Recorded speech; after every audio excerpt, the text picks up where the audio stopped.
while. It's been pretty cold up here the last few days. We had frost in the morning and like that. So the weather has been cold. I guess this is like the middle of winter as far as it gets down here. And it's not really too bad. I mean, we have the Canadians telling us that, this is nothing. T-shirt weather. Well, you know, if it's not freezing, if it's not white and frozen, then it's not winter really, you know. So I spent the winter on the Michigan Peninsula. I know how that is. So how many we got signed up? We've got something like 14, 15 or something. Not bad, not bad.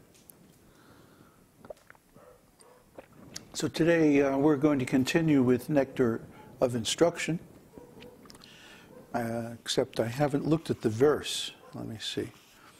Text 6. There's some really difficult.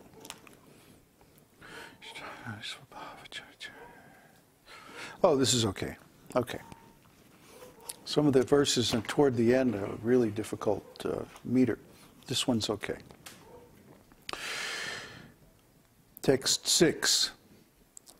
Dṛṣṭaiḥ svabhāva-janitair vapuṣaś doṣair na prākṛtatvam bhakta janasya paśyet gaṅgāmbhasāṁ na khalu budbuda-phena-paṅkair brahma-dravatvam apagacchati nīra-dharmaiḥ.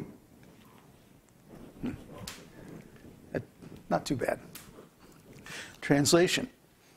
Being situated in his original Krishna conscious position, a pure devotee does not identify with the body. Such a devotee should not be seen from a materialistic point of view. Indeed, one should overlook a devotee's having a body born in a low family, a body with a bad complexion, a deformed body, or a diseased or infirm body. According to ordinary vision, such imperfections may seem prominent in the body of a pure devotee. But despite such seeming defects, the body of a pure devotee cannot be polluted. It is exactly like the waters of the Ganges, which sometimes during the rainy season are full of bubbles, foam, and mud. The Ganges waters do not become polluted. Those who are advanced in spiritual understanding will bathe in the Ganges without considering the condition of the water. Very nice. So, the material body is always going to be full of so many faults. Material bodies are always imperfect. There's always something wrong. Never is there a time when this material body is perfect. And even if such perfection seems to exist, like some people are very good looking by nature, but if you begin to inquire into their actual condition, their actual situation, we see that actually they have so many troubles, so many problems, so many difficulties. People in this world desire fame. They desire material perfections, which lead to attracting a lot of attention. But you find that when you have that attention, it starts to consume all your time and energy just to keep up with it, just to respond to it, just to deal with it. It's not really very much fun at all. It's more like a lot of hard work. That's why you have these Hollywood stars, you know, like throwing bricks at reporters and stuff like this, because they're just tired of the constant attention. It's too much. So meanwhile, the pure devotees, they're off away from the public view. They're in a very, very secluded place, a place where other pure devotees are there to associate with. Because a pure devotee doesn't like to associate with materialistic people. They don't enjoy the same things, they don't do the same things, they don't appreciate life in the same way at all. So neither do they spend a lot of time on, going to the orthodontist and having perfect teeth, or going to various doctors and people like this and having perfect skin and perfect hair and perfect fingernails and all that stuff that materialistic people consider very important. Because all of those things are just trivial. They're all just superficial, inconsequential. Now, ordinary people consider these things very important. But true spiritual people, especially the pure devotees, they don't even consider this body to be very important or significant.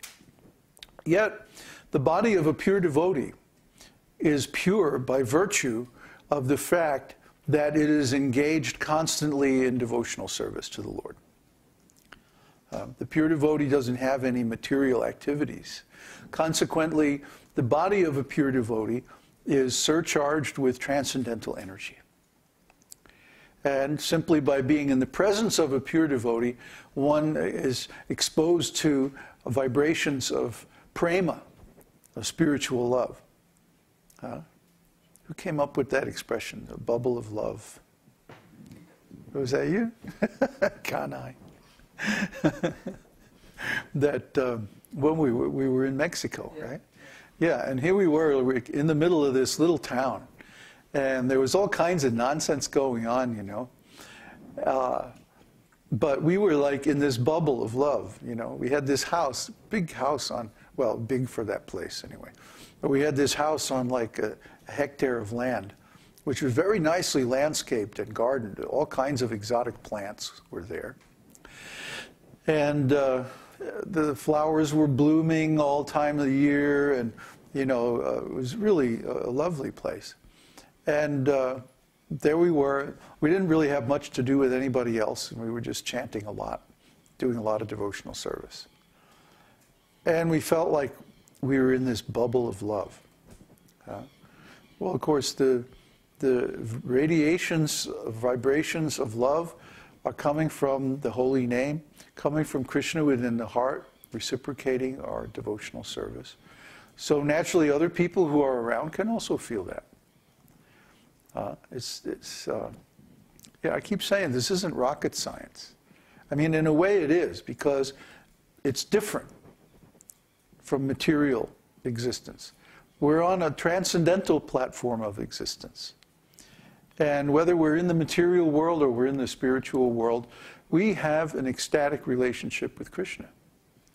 And other people can feel that, People say, they look at us and they say, well, there's just something special about you guys. Oh, I wonder what that could be. Who else wears all white,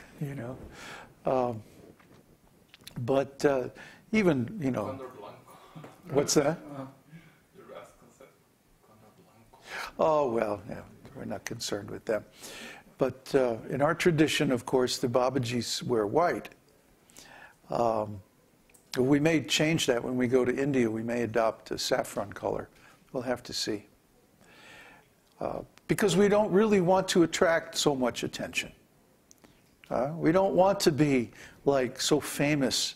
I remember when we went to India the first time, oh my God, we were like rock stars. Everywhere we went, we would attract a crowd. You couldn't even just go down to the stall on the corner and buy a banana without attracting a huge crowd. And they're all like, looking watching every move you made, So it was really crazy. So we don't really want to attract that kind of attention. When we preach, yes, because we're representing Kṛṣṇa. We're trying to repeat Kṛṣṇa's words and give Kṛṣṇa's message and his teaching the way it is. But otherwise, we're not so concerned with that, We're not so concerned with the happiness and distress of the material body. Confirmed. The material body is always in some kind of distress. There's always something that aches or something that gets cut or you know, we're hungry, we're thirsty, we're hot, we're this, we're that. So something's always going on, some disturbance or some distress in this material world. But the devotee doesn't think about that. The devotee is always thinking about Kṛṣṇa. And Kṛṣṇa is what's really important. And every day now, I've had a lot of requests for astrology readings, Jyotish readings. And almost every day I'm doing a reading. And almost every day, I have to tell these people, look, you have good karma. Most of the people who get astrology readings from me have pretty good karma, or they wouldn't even find our site, you know. So they have to have pretty good karma just to, huh? Some karma points, yes. We have karma points on our website, so they have to find at least